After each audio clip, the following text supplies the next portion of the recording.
Hi, I'm Dr. Zak Pischnotte, and I'm the instructor of saxophone at Washburn University. I'm going to give you a few pointers on the two excerpts that we have for the KMEA auditions. So excerpt number 1 is the first 5 lines of the Voxman etude in D major on page 19. So etude means study in French. So when we're looking at an etude, we need to figure out what sorts of things the composer is trying to iron out in our playing. So for this particular etude, it's a melodic one, so we're trying to focus on highlighting our phrasing, our melodic line, dynamic range, and vibrato. Something else I noticed is that there's some wide intervals in measures 7 and 12, where we're going from the middle register down to the low register. So it's important for these to make sure that we are keeping our jaw set and our air support consistent.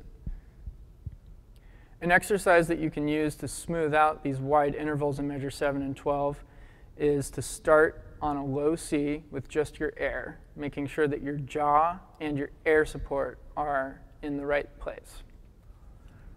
And then you ascend up your horn in octaves, going up and then back down.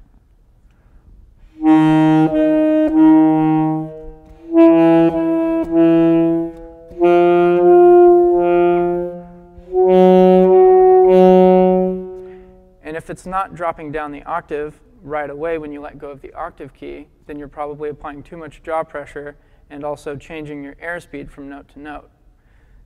So I recommend doing this over the full length of your horn, also starting from the top and coming back down, like.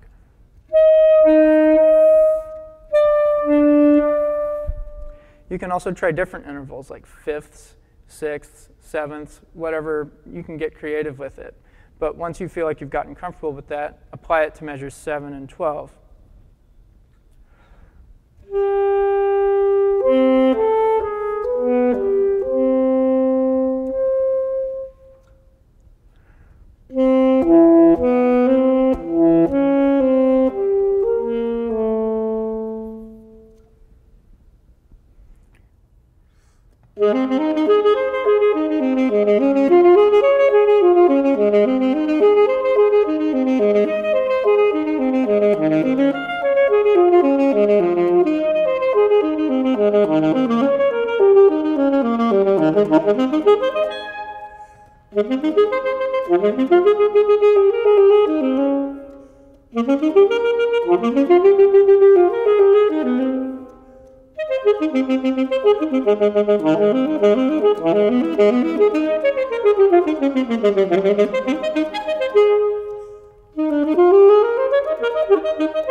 Excerpt 2 is the entirety of page 7 in the Selected Studies book.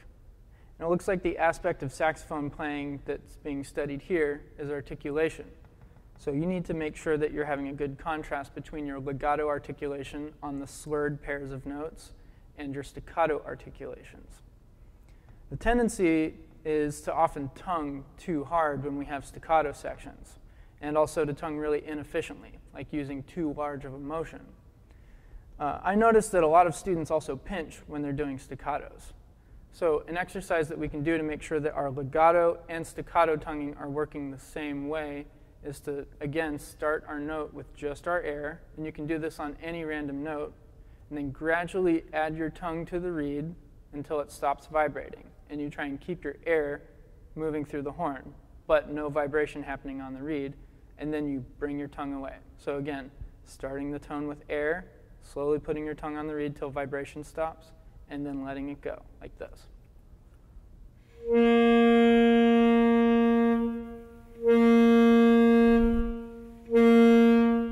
trying to keep our tongue as close to the reed as possible. So when you're doing staccato and articulation, so when we're doing staccato and legato articulation, our tongue is staying really close to the reed and just staying on for slightly longer when we're doing staccatos.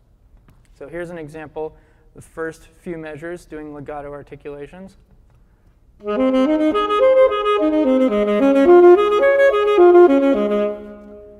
And then starting on the fourth line, doing staccato articulations.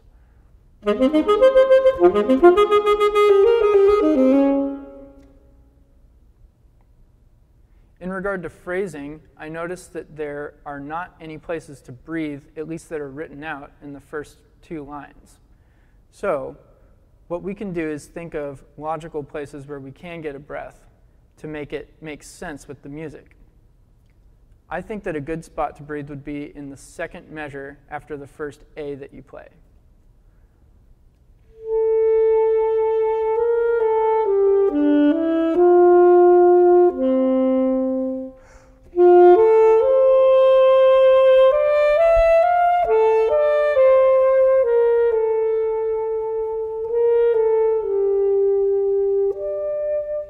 And now there's nowhere to breathe until the next line, which is 3 measures away.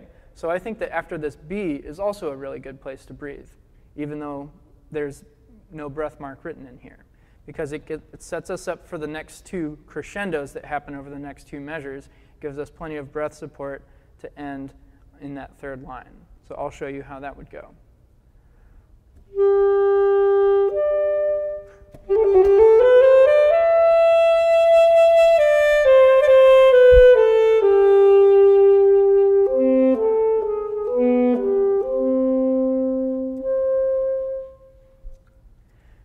And then for the rest of the etude, we have our breaths written out for us that are in logical spots, so you don't really need to worry about that. As you're going into your audition, make sure that you have a very strong tempo in your mind, and don't go any faster than you can play the whole thing cleanly. I suggest starting excerpt number 2 at half tempo, just to make sure that you can hit all these difficult wide intervals. And it says allegro on here, which would be around 120 beats per minute. But I know as an adjudicator, I would rather hear a student play it under tempo with all proper articulations and notes. So don't go any faster than you can play it cleanly. Thanks a bunch for watching. Again, I'm Dr. Zak Pischnotte, the instructor of saxophone at Washburn University. And I would be more than happy to give you extra advice if you want some specific feedback on a video that you feel like is about ready to get submitted but might need a little bit of tweaking. So I can meet with you over Zoom, or I can also just provide you feedback over email, so you'll have my information. And happy practicing. Good luck on your auditions.